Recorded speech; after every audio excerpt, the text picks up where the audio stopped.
I think it got by any of us that it was getting dark, and we knew that as soon as by the time we got the facility dry enough to resume competition, we knew we were going to be up against darkness. Depending on cautions and the rest of that, we knew it would be close. So at the end of the second stage, we let the teams know so that it didn't affect any of their strategy that we were definitely up against darkness.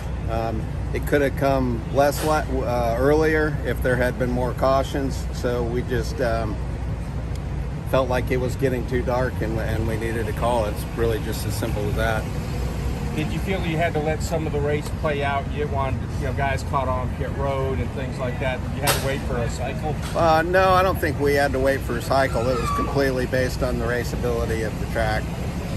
What was the criteria used? Because Almirola just said he could see people's faces in the grandstands and he didn't think it was dangerous.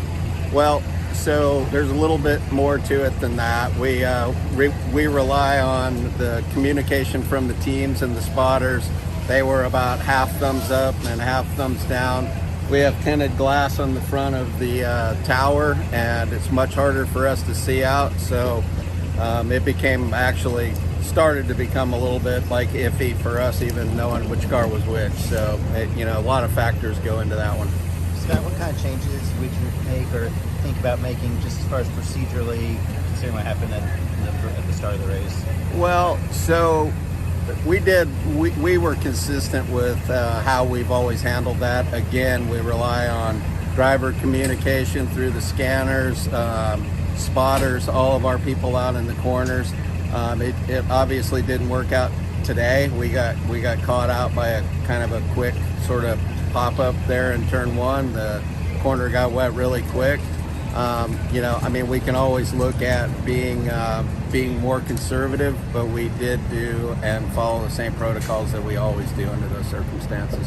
Did you have to talk to Kyle or issue with pulling down the window and bumping the face? Well, so that's something that we didn't have to address immediately. Obviously, we had our hands full up there trying to get the track back and figure out what we were going to do, work on all the timing that we've already talked about with darkness. So that's something that we'll address this week.